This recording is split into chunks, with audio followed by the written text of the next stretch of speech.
आप बहुत ज़्यादा दिमाग मत चलाइए, बहुत ज़्यादा उठापटक में मत पड़िए। अपना धर्म ध्यान। ज़्यादा से ज़्यादा समाज की कोई जरूरी महत्वपूर्ण गतिविधियां, ज़्यादा से ज़्यादा मुनि संघ की सन्निधि, स्वाध्याय, ताकि आकुलता व्याकुलता और ना बढ़े, क्लेश और ना बढ़े। आकुलता इतनी खतरनाक चीज है कि इससे आदमी को अटैक तक आते हैं। इतनी व्याकुल हो गए, इतने आकुल हो गए कि डिप्रेशन में चले जाते हैं और क्या बोलते हैं, बीपी हाई हो जाता है, बीपी लो हो जाता है। आपकी आकुलता करने से क्या हो रहा है, दुख बढ़ रहा है आपका। फिर क्या करना, थोड़ा निराकुल हो। महाराज जी परिस्थितियां ऐसी खतरनाक हैं, निराकुल कैसे हो? रहने के लिए घर नहीं है, भाड़े वाले का भाड़ा देना है, बच्चे की नौकरी छूट गई है, निराकुल कैसे हो? भाई जो भी है परिस्थितियां तो आपके सामने हैं, वो जैसी हैं वैसी हैं। इस तरह से आकुलता व्याकुलता करने से परिस्थितियां सुधर जाएंगी? बताइए।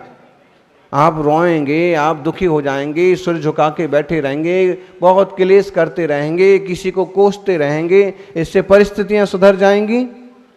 नहीं सुधरेंगी। इससे आप सुखी हो जाएंगे?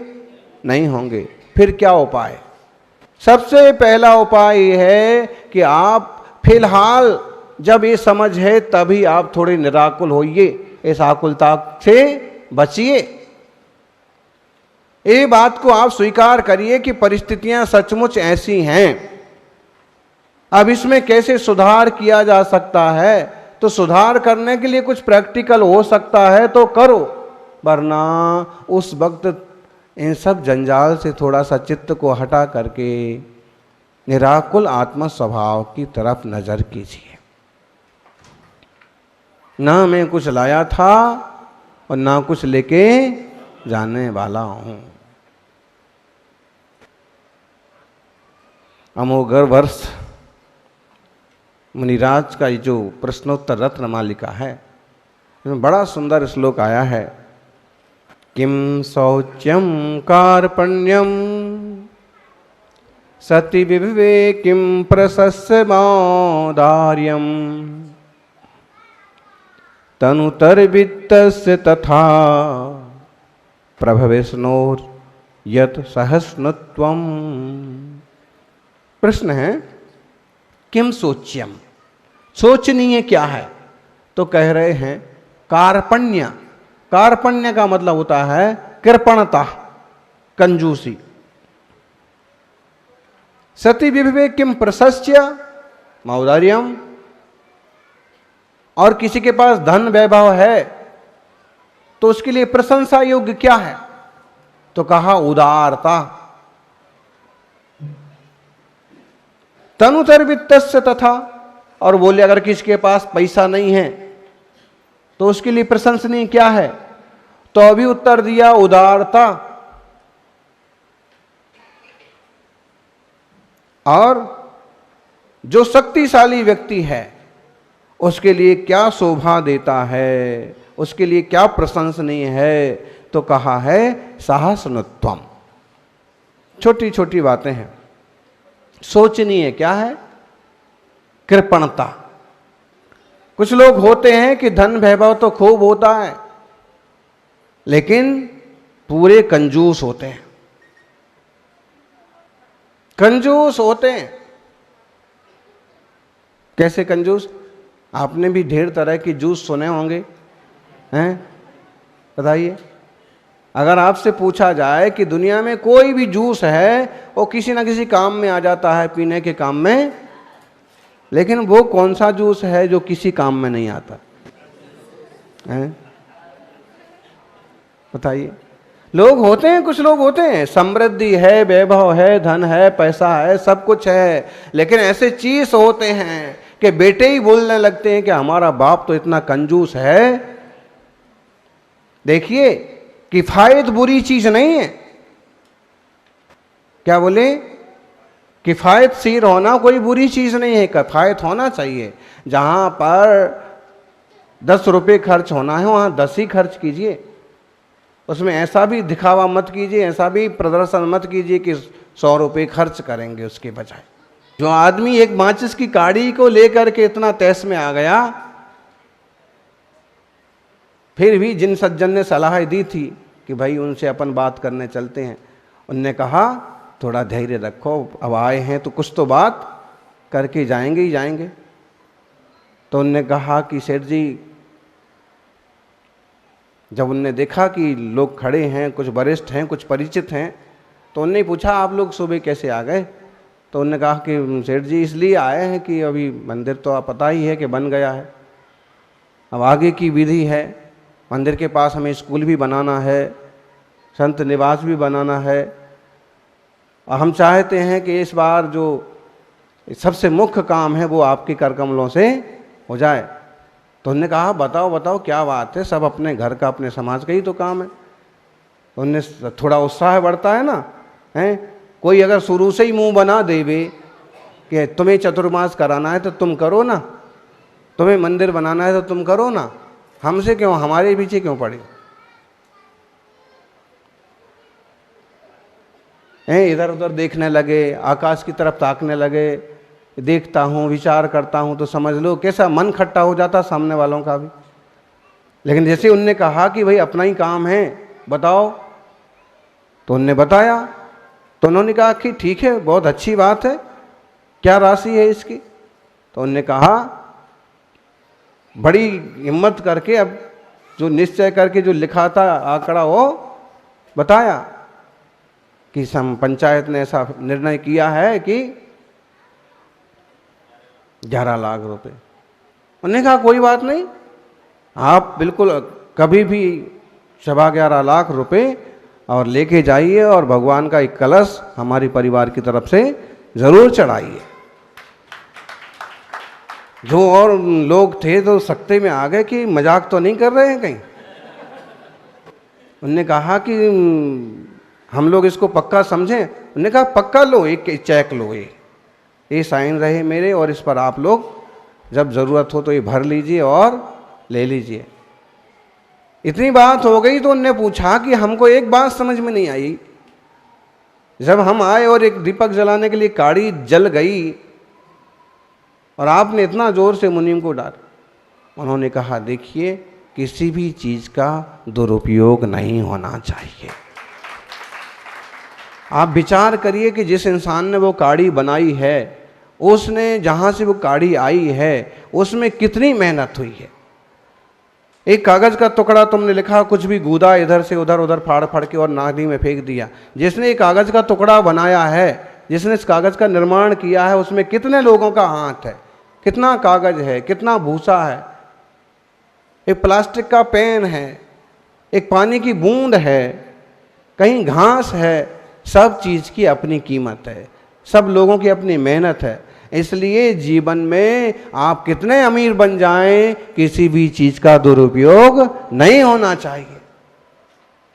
यहाँ तक कि कई लोग हैं कि जो पेट्रोल का दुरुपयोग ना हो, पेट्रोल ना ज़्यादा जले, तो आधा किलोमीटर की तो बात है, पैदल चलो ना। ऐसे बेवकूफ़ लोग आपको देखने बहुत मिलेंगे कि आधा किलोमीटर पर जिम है, तो यहाँ से 4 व्हीलर में और गंडे की तरह वहाँ जाएंगे जिम, और फिर जिम के अंदर जाकर के और नाचने कूदने भागने दौड़ने का नाटक करेंगे।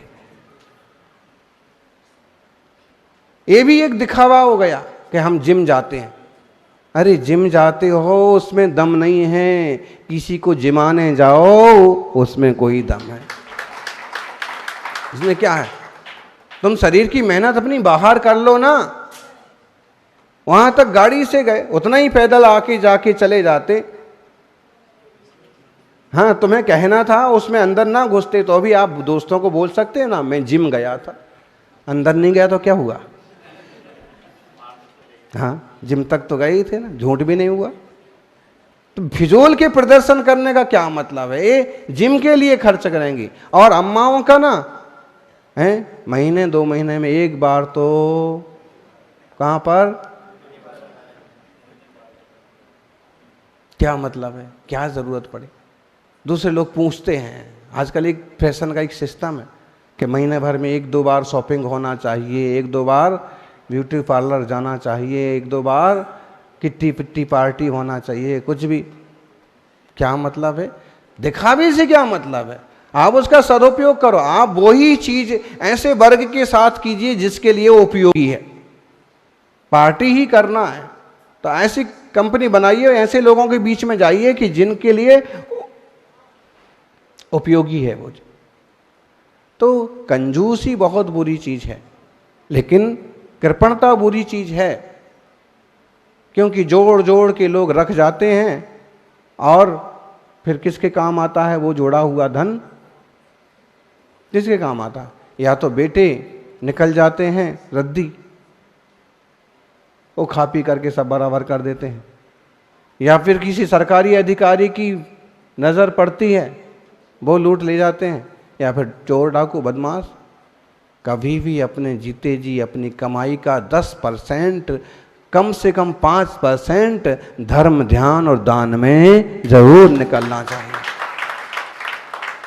और मंदिर का, जिनालय आदि का कभी कोई द्रव्य हमने बोला है तो उसे तुरंत हाथों हाथ देना चाहिए। आप कहोगे पंचायत जब काम करेगी हम तब देंगे, आप इस पचड़े में पड़िए ही मत। आपके मुंह से निकला, आपके परिवार की तरफ से निकला, निकाल के आप पंचायत को दीजिए, आप चालू करिए। और आप चालू ना करें तो इसका पुण्य पाप आपके माथे। हमने तो जो मन में सोचा था, बोला था, हमारे हाथ में आया और हमने दिया। हम क्यों उस बोझ को लेते रखें?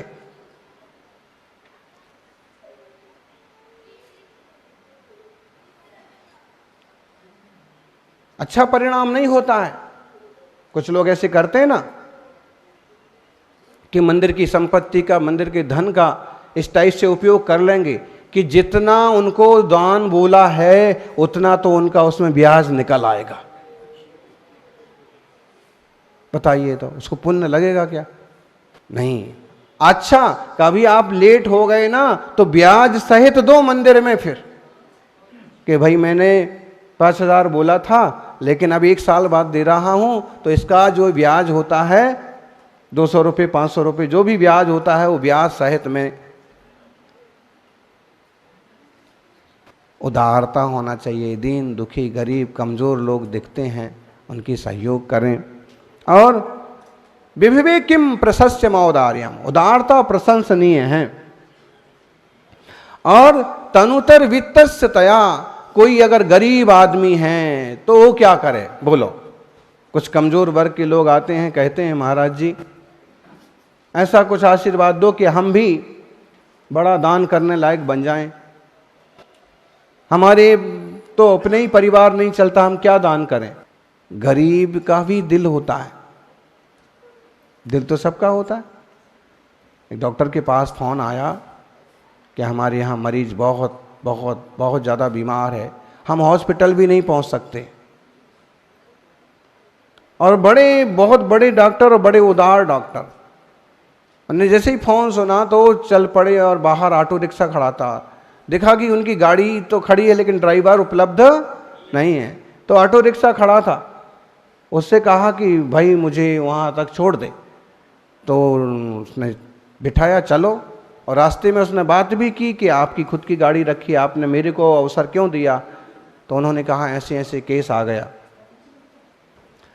और वो गरीब परिवार तो पहुंच गए और उन्होंने कि उस चेक किया, दवाइयाँ लिखी, हाथों हाथ जो कुछ इलाज किया था वो किया और वापिस अस्पताल के लिए चल पड़े। उस आदमी को पता था कि इस डॉक्टर की फीस जो है ऑफिशियल फीस 25,000 रुपये है। जब वो ऑफिस की अपने डॉक्टर अपने अस्पताल उतरे तो उन्होंने पूछा कि कितना भाड़ा हुआ टैक्सी का? तो उसने कहा कि ऐसे तो मीटर 25 रुपये बता रहा है। तो उन्होंने 25 रुपये निकाल के दिए। तो उसने कहा कि मैं 1 रुपया भी नहीं लूँगा, लेकिन उन्होंने कहा रख ले भाई, तेरा काम ही है, दिन भर में कितनी कमाई कर पाता होगा। उसने कहा नहीं डॉक्टर साहब, जब आप इतनी उदारता रख सकते हैं कि किसी की 25,000 रुपये फीस की परवाह के लिए बिना भी मानवता के लिए आप टैक्सी से किसी की सेवा में जा सकते हैं, तो क्या मैं टैक्सी वाला 25 रुपये नहीं छोड़ सकता?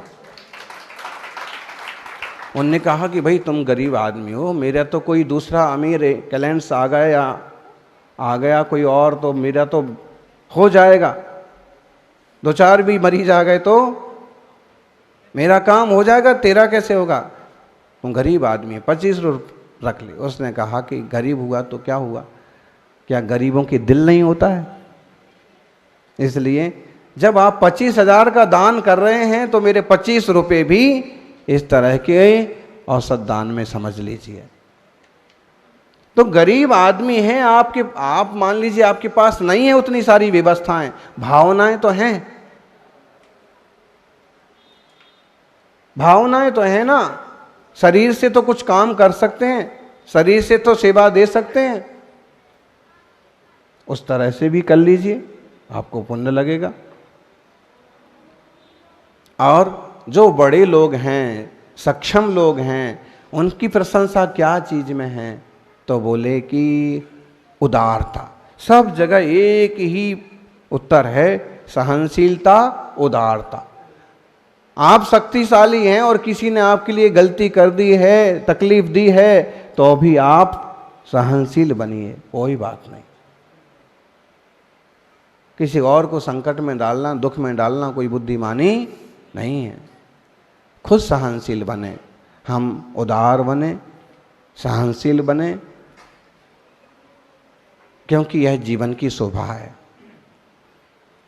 आज के इस श्लोक का सार इतना ही है, कंजूस ना बने, किफायतशीर जरूर बने। धन वैभव है तो हम उदारता बरतें, जरूरतमंदों को दें। धन वैभव नहीं है फिर भी उदारता है, तो जो कुछ हम शरीर से कर सकते हैं, वचनों से कर सकते हैं, मुस्कुरा करके कह सकते हैं, वो करें। शक्तिशाली हैं तो सहनशील भी बने। ऐसा ना हो कि हमारी शक्ति का दुरुपयोग हो जाए और किसी का जीवन तकलीफ में पड़ जाए।